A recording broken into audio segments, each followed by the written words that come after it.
Now from Mar-a-Lago, President Trump's national security advisor, H.R. McMaster. General, welcome to Fox News Sunday. Thank you, Chris. It's a pleasure to be with you. The Trump administration seems to be sending mixed signals this weekend. UN Ambassador Nikki Haley says that getting rid of Assad is a priority. On the other hand, Secretary of State Tillerson says that first we have to get rid of ISIS, destroy ISIS. Assad can wait. So which is it? How does the president see this playing out in Syria? Well, both Secretary Tillerson and Ambassador Haley are right about this. I mean, it's what we really need to do, and what everyone who's involved in this conflict needs to do, is to do everything they can to resolve this civil war, to halt this humanitarian catastrophe, this political catastrophe, not only in Syria, but a catastrophe that is affecting the greater Middle East, it's affecting Europe, and it's a threat to the American people as well. And so to do that, what's required is some kind of a political solution to that very complex problem.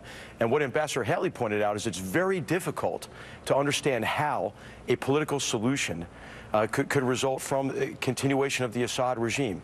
Now, we're not saying that we are the ones who are going to affect that change. What we're saying is other countries have to ask themselves some hard questions. Russia should ask themselves, what are we doing here?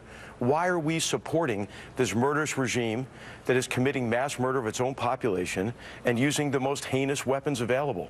So I think that while people are really anxious to find inconsistencies in those statements, they are, in fact, very consistent in terms of what is the ultimate political objective in Syria. I understand that that's the ultimate political objective, but Secretary Tillerson said destroying ISIS must come first. You don't seem to be saying that. No, that's exactly what we're saying. We have seen what ISIS does, right? How ISIS brutalizes people, how ISIS has now established control of territory and populations and resources, and grown then in strength in its threat to all civilized peoples. So we are conducting very effective operations alongside our partners in Syria and in Iraq to defeat ISIS, to destroy ISIS and reestablish control of that territory, control of those populations, protect those populations, allow refugees to come back, begin reconstruction, sir, and allow the resources. I'm just trying to clear this up. Is it two separate tracks at the same time, or does ISIS have to happen first before we and the international community move to depose Assad? Well, I think as you saw with the strike, that there has to be a degree of simultaneous activity as well as a sequencing of the defeat of ISIS first. What you have in Syria is a very destructive cycle of violence, perpetuated by ISIS, obviously, but also by this regime and their Iranian and Russian sponsors. And so what we have to be able to do is to work together with our allies and partners to help resolve this conflict. And the resolution of the conflict will entail each of the elements that you're talking about, Chris. The defeat of ISIS, and then also it has to be a significant change in the nature of the Assad regime and its behavior in particular. Well, let me ask you a question, sir, which may clarify this, because as Kristen Fisher reported, Syrian warplanes are already using that same base that you and the U.S. forces hit Thursday night, and they are reportedly again bombing that same town in northern Syria, but only this time with conventional weapons, not chemical. The question is, if Assad continues killing babies only with conventional weapons, not chemical, will this president stop that, or will President Trump say no, that he's going to do nothing, stand aside? Well, I think what's important to remember is our objective was to deter the continued use, because it's been a pattern of use of chemical weapons by the Assad regime in his mass murder attacks against innocent civilians. That was the objective. And I think Ambassador Haley, Secretary Tillerson, everyone has confirmed that we're prepared to do more. In fact, we were prepared to do more two days ago as well. And so what's significant about this strike is not that it was meant to take out the Syrian regime's capacity or ability to commit mass murder of its own people, but it was to be a very strong signal to Assad and his sponsors that the United States cannot stand idly by as he is murdering innocent civilians. What was a red line in 2013? And so So that was the important objective to keep in mind here. But sir, the other significant thing about this, though, he's continuing the mass murder. So the question is, if he uses conventional weapons, is President Trump prepared to stop him from using conventional weapons to slaughter innocent civilians? Well, I think with this president, what we have is someone who is helping us understand and helping us provide him with an assessment of what is the degree of agency and control we have over this very complex situation. The president has, in response to a mass murder attack, acted decisively.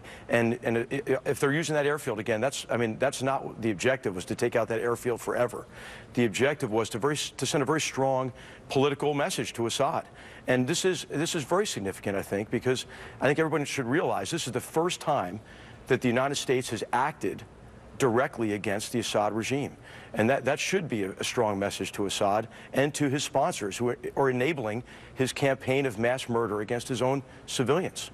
So there is the possibility that President Trump, you're saying, leaving it wide open, that he will act against President Assad if he goes against civilians no matter what weapon he uses. Well, the president will make whatever decision he thinks is in the best interest of the American people, and it'll be our job to provide him with options based on how we see this conflict evolve in this period of time before us, after the strike, and what we're doing now is working with our partners, our allies, everyone except Russia and Iran, who are somehow continue to think that it's okay to be aligned with this murderous regime. We're working with our partners and allies to magnify the effects of this strike, and then to build momentum toward ultimately resolving this civil war, defeating ISIS, and bringing the peace and security back to this region and to the Syrian people. Let me bring in, you mentioned Russia. Russia has sent, as Kristen Fisher reported, has sent a warship into the Mediterranean. And over the weekend, the Prime Minister of Russia, Medvedev, wrote, "The U.S. is, quote, on the verge of a military clash with Russia." So what are we prepared to do if Russia defends its interests in Syria? Well, this is part of the problem in Syria, is Russia's sponsorship for this murderous regime. And so we would want to appeal rationally to Russia. This is a great opportunity for the Russian leadership to reevaluate what they're doing, why they are supporting a regime that is committing mass murder against its own people. And so Russia could be part of the solution. Right now, I think everyone in the world sees Russia as part of the problem. Was Russia involved? Do we have evidence that they were involved in the chemical attack? Well, I think what we should do is ask Russia, how could it be, if you have advisors at that airfield, that you didn't know that the Syrian Air Force was preparing and executing a mass murder attack with chemical weapons? I think we ought to ask them that question. President Trump, as you well know, talked during the campaign and since about trying to establish an alliance with Vladimir Putin, and he indicated that there was some kind of moral equivalence between the two nations. Here he is. Will I get along with him? I have no idea. It's very He's a possible killer, I though. won't. Putin's a killer. A lot of killers. We got a lot of killers. Why, you think our country's so innocent? General, what is our relationship with Russia and Putin today? Well, today it can be whatever the Russians want it to be. Do they want it to be a relationship of competition and potential conflict? I don't see how that's in Russian interests. Or do they want it to be a relationship in which we can find areas of cooperation that are in our mutual interest? How is it in anyone's interest that this conflict in Syria and this catastrophe in the greater Middle East continue? And they can be part of the solution, or they can continue what has been really a very sophisticated campaign of subversion against Western interests, and a campaign of subversion and intervention on behalf of a murderous regime in the Middle East. And so I think this is what our Secretary of State will be exploring with the Russian leadership this week. And the President is determined to do everything he can to advance American interests. And if that entails working with others to come to solutions in the world that enhance our security, the President will do that. And it's really now up to the Russian leadership to reevaluate what are they doing in the Middle East. I want to turn, this all overshadowed the fact that the missile strike happened in the midst of a summit between President Trump and Chinese President Xi. And during dinner, the president told President Xi about the attack.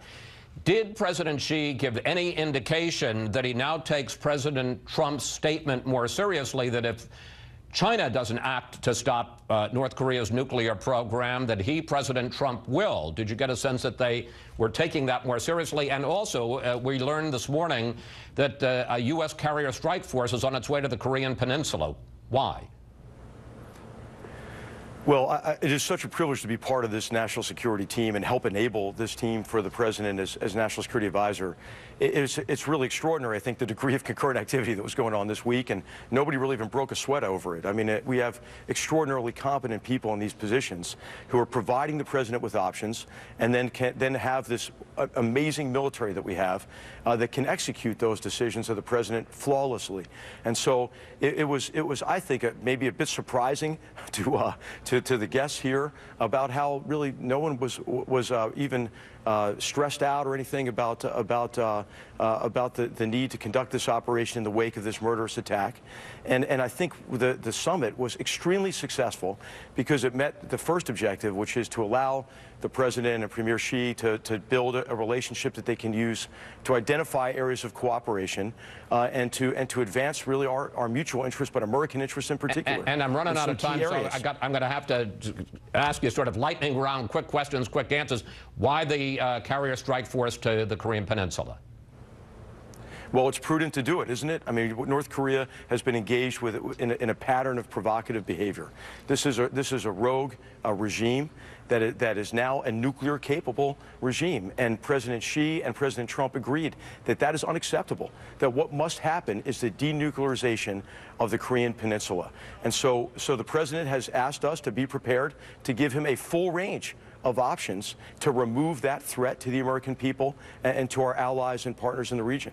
Finally, and you've got China, you've got Syria, you've got Russia, but a lot of people in Washington are talking about relations inside the White House. Welcome to the D.C. politics, General McMaster.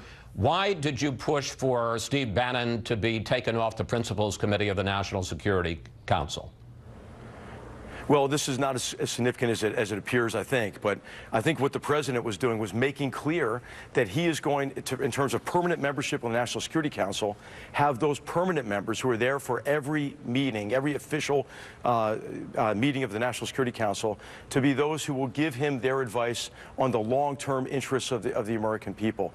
And so, really, though, it depends. The president can get advice from anybody he wants, and he does that. He asks a broad range of people who he trusts, and Steve Bannon's one of them, about policy decisions and about the risks and opportunities involved with each of these, and so that none of that has changed. But do you think it was inappropriate to have a political advisor in that role?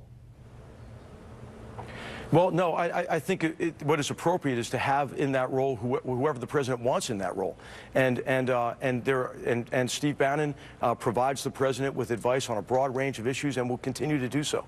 General McMaster, thank you. We covered a long range of issues today. Thank you for your time, sir, and we'll follow what happens next in Syria and around the world. Thanks, Chris. It was a pleasure to be with you. Thank you. Coming